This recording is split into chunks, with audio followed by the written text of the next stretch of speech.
Yeah. 1990s thriller.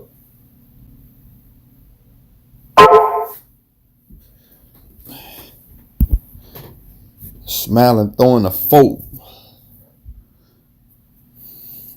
And let's go to Angola.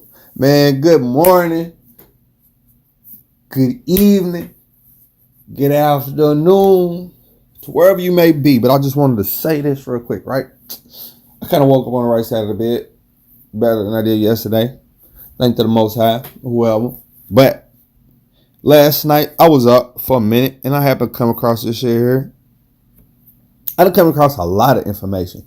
And if I was a little bit more computer savvy, I would put together a nice little video for y'all. But what I'm going to do is I'm going to just keep bringing every piece of little information I could find out.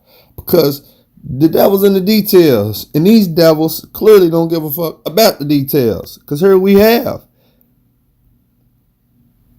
You read it with me. This person, Brandon Williams, for some reason, he's thinking.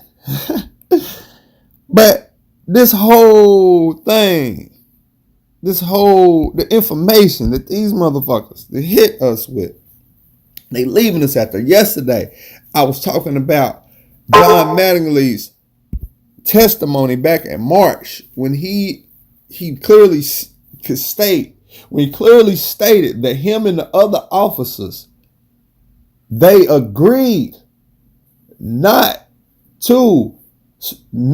They agreed not to announce themselves when they first got to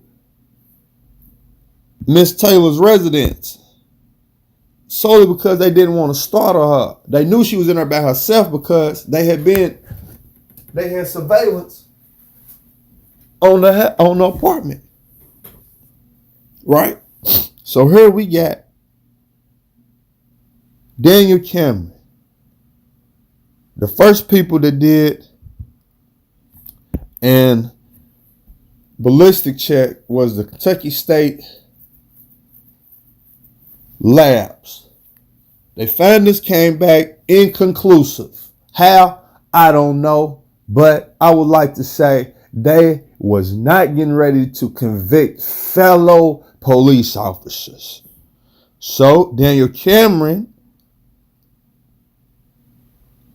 reached out to the FBI to get a second opinion.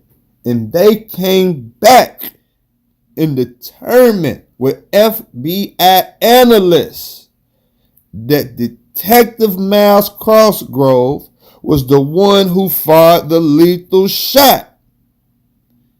Yet, Crossgrove has faced zero, and I mean zero, motherfucking jail time. Zero. The officer that was charged in the case, what's his last name? Hankerson or some shit like that. But here, they even admit that Detective Miles Crossgrove was the one who fired the goddamn lethal shot. But he's not being charged. Don't get it. So hold on, let me back it out because it was some shit I wanted to show y'all. I wrote this last night. Right here, right? I know it's a lot, and forgive me. But just read it, right? Because after I sat down, and this is the audio right here, right? You can find it. You just Google in new audio police sheds light on police investigation. Put in, like I said yesterday, and I was on Uni's page. Just put in John Jon Mattingly, Mattinly,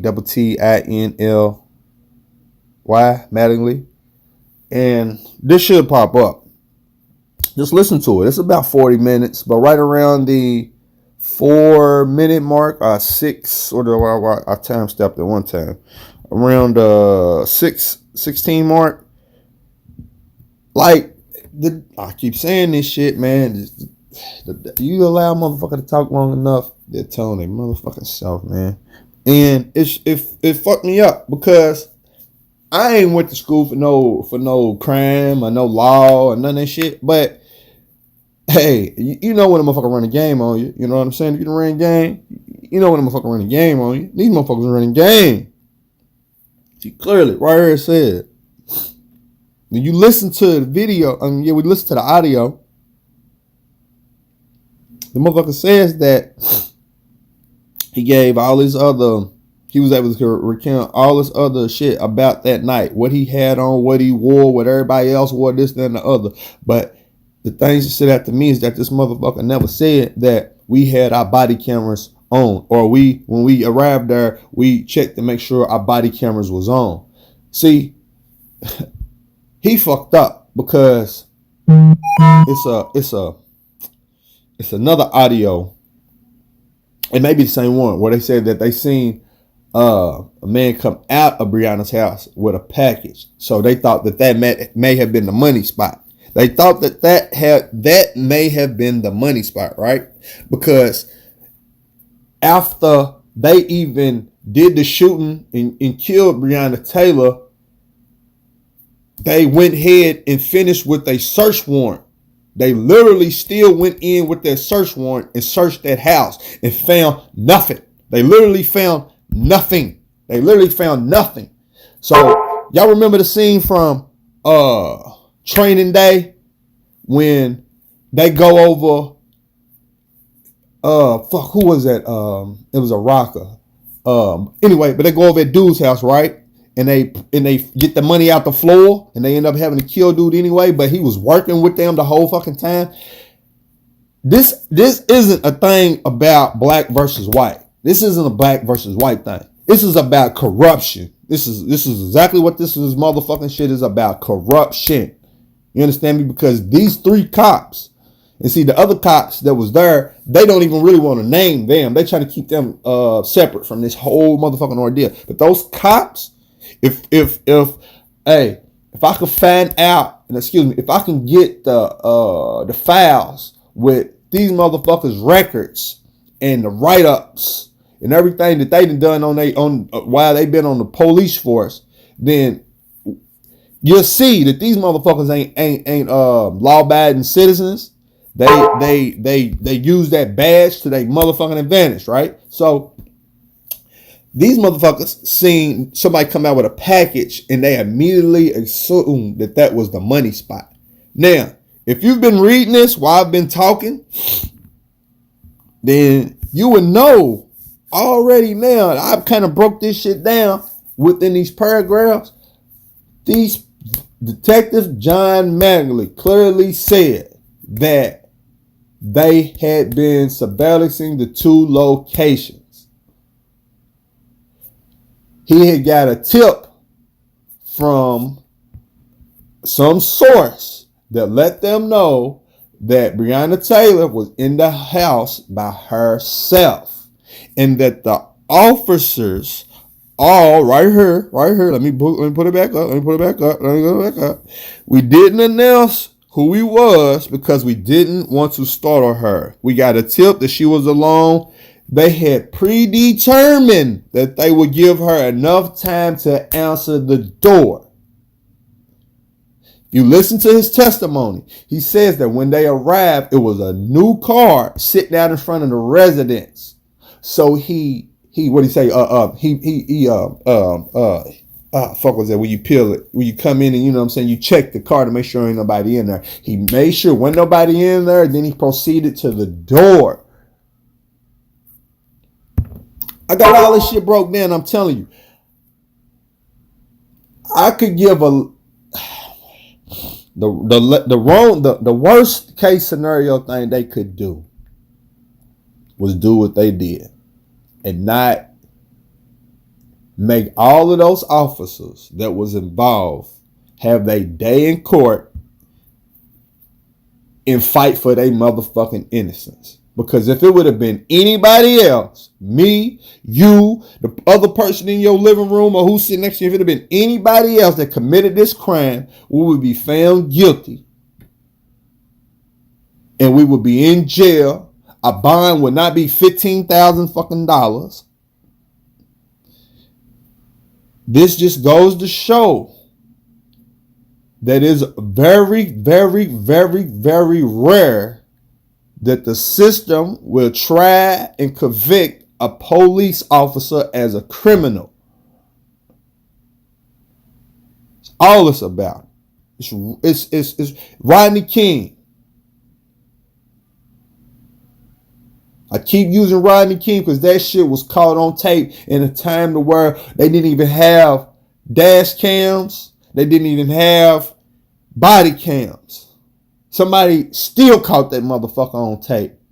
And they still got out scot-free.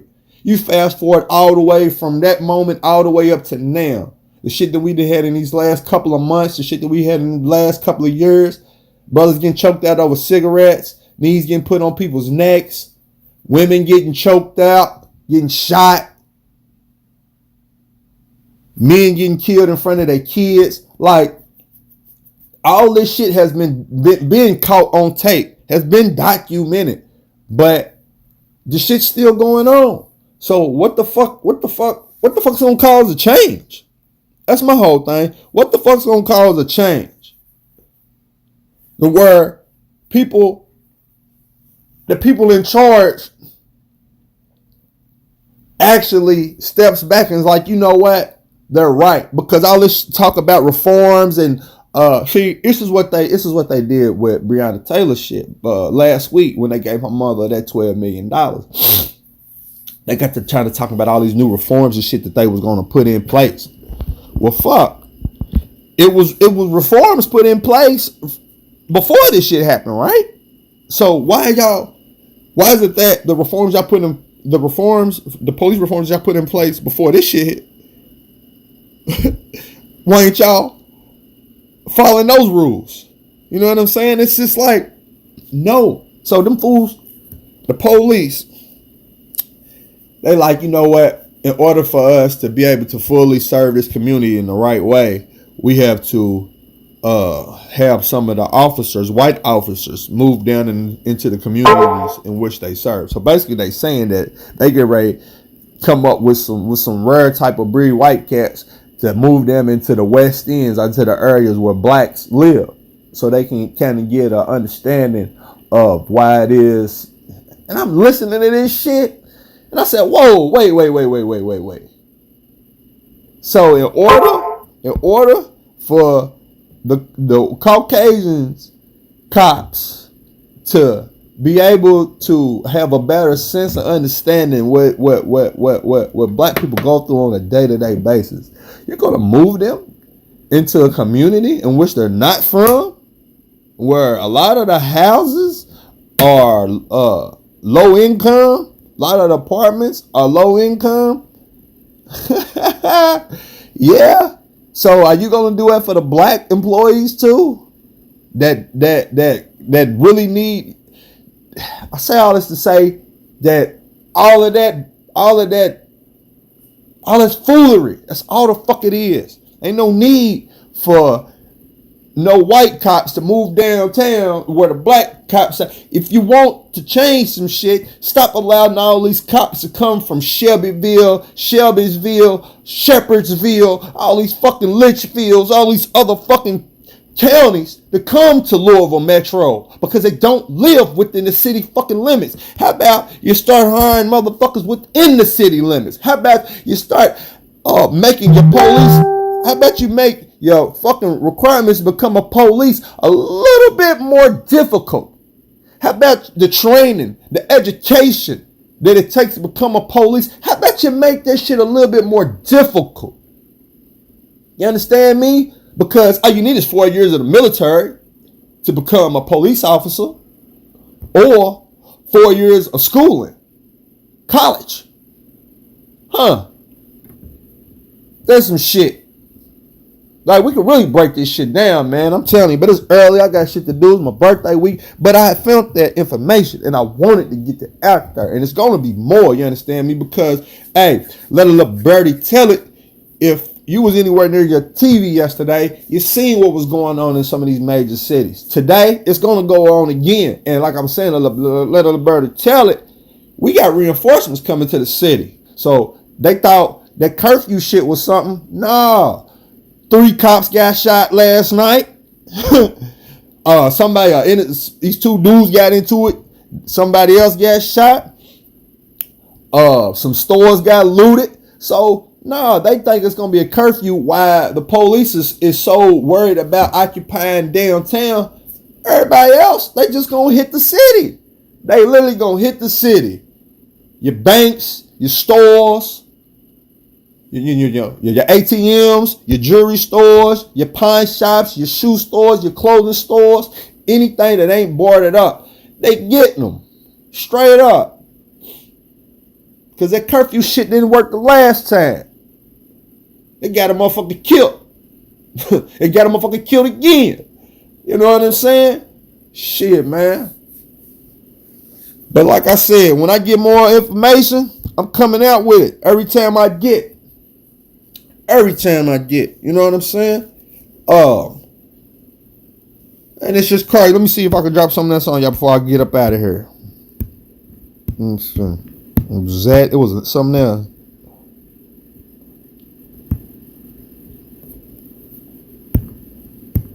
Hankerson. Here you go. Brett Hankerson posted that bail, Shelby County.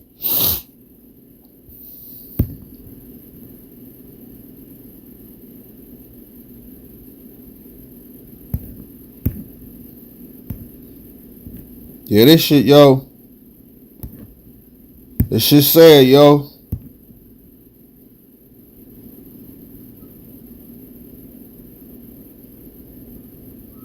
Check it. Go serves of no knock warrant to a heroin dealer.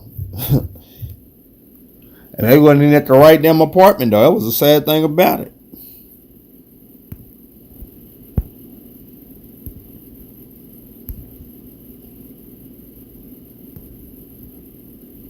At 11 witnesses,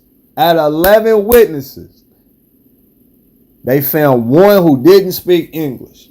These motherfuckers went with the one witness that did not speak English. I'm gonna repeat that again, and I'm gonna get out of here.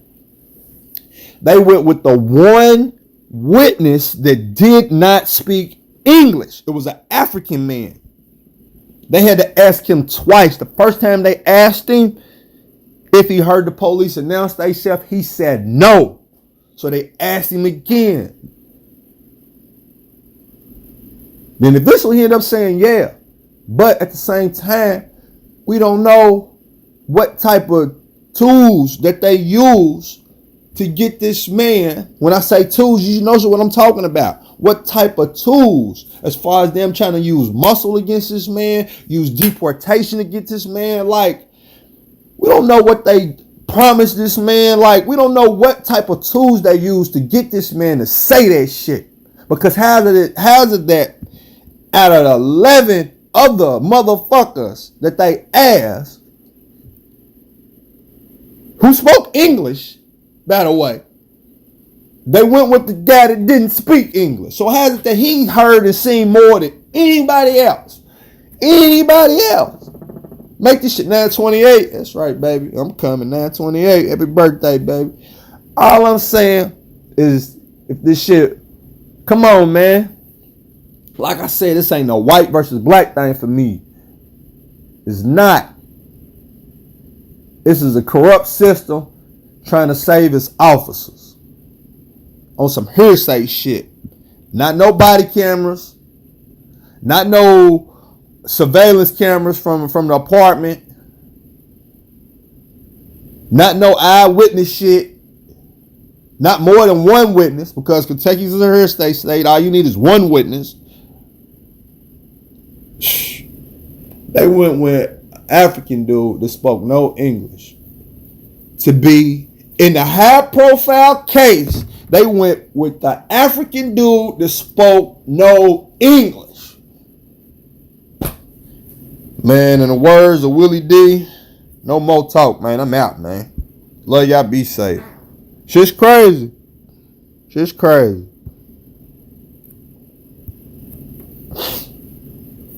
Just crazy.